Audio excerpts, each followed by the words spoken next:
Hi everyone, and welcome to Two-Player Quest, where I help you on your quest to find the best two-player board games for you. In today's video, I have The Hobbit, There and Back Again by Office Dog. In There and Back Again, you need to try to get the hobbits to their destinations safely. You do this by collecting resources like food and swords, but also fighting off trolls and other beings that might get in your way. You roll, write, and score the most points to win the game. But how does it play, and is it a good game for two? Well, let's explore. There and Back Again is a game for 1 to 4 players that plays in about 30 minutes. Now, it can be a bit less once you know what you're doing and you're playing with 2 players, for example, or it can be a lot more if somebody doesn't really know what they want to choose and has a bit of the analysis paralysis problem. It will take a lot longer than 30 minutes.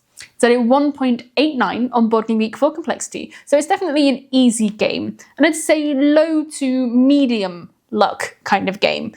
If what you need is not being rolled and what another person needs is being rolled, well, there's not much you can do about that. So there's a bit of strategy, but also some luck involved.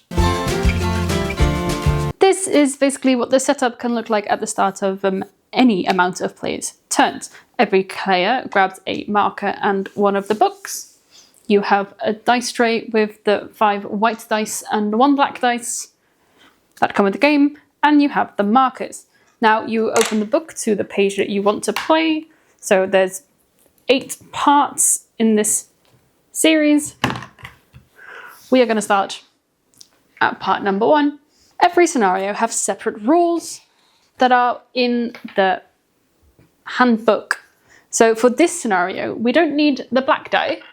We use the 5 white dice. Now the starting player rolls the dice and chooses one of the dice to take. And then they immediately use that dice.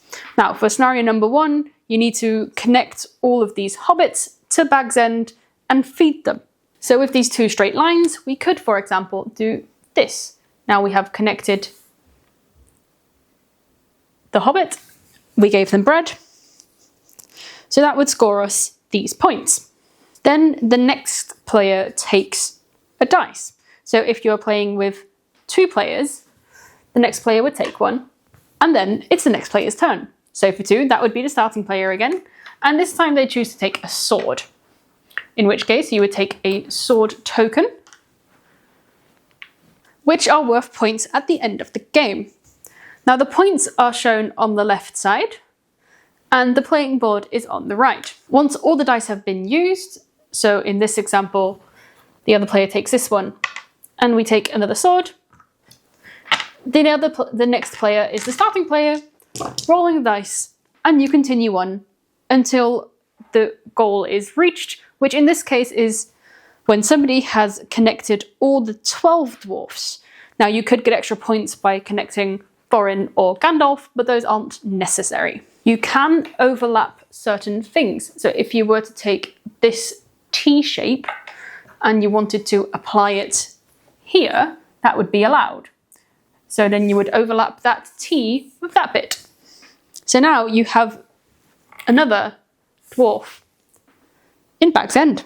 At the end of the game, you count up your score, and the person with the highest total wins.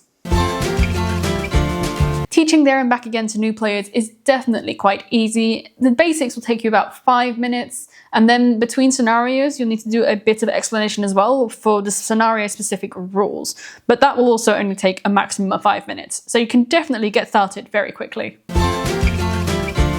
If you're looking for a well-themed roll and write that has basic concepts but that can then be applied to different scenarios, then this could be a great fit. While if you like The Hobbit and the Lord of the Rings franchise, then this is fun, but the theme is not overwhelming and you don't have to have any of the prior knowledge to play the game, so that's great. I wouldn't recommend playing this with people with analysis paralysis because there is a lot of choices in this game, and the game's going to take way too long. I have played this with people who have analysis paralysis. Don't, unless you want to spend 2 hours on a game that should only take half an hour. For us, it's great for travel. It doesn't take up much space on the table. It doesn't take up much space when it comes to time. So it's very good for smaller tables, for smaller breaks. So we've recently been playing it on our lunch breaks, for example. So it's also a great in-between game on board game nights or board game days, basically. We like this game, at least with the two of us. It's quick, easy to play, and it's a bit of a departure from the games that we usually play.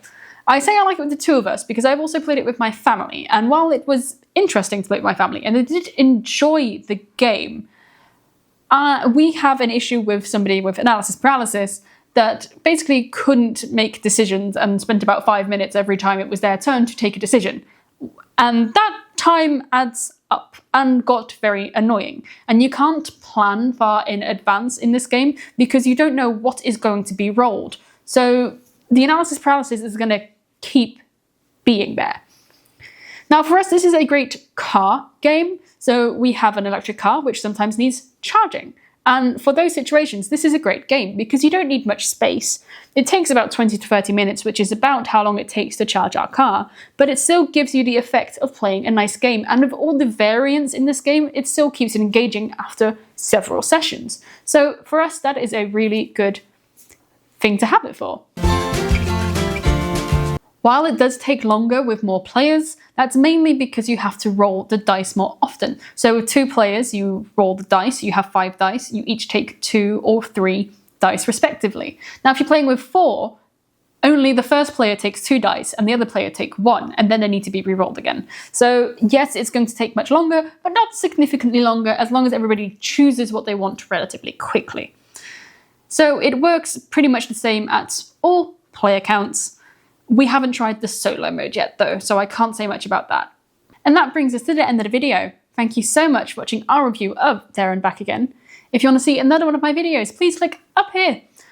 If you have any comments, feedback or suggestions, they can go down below. And I look forward to seeing you next time on 2 Player Quest.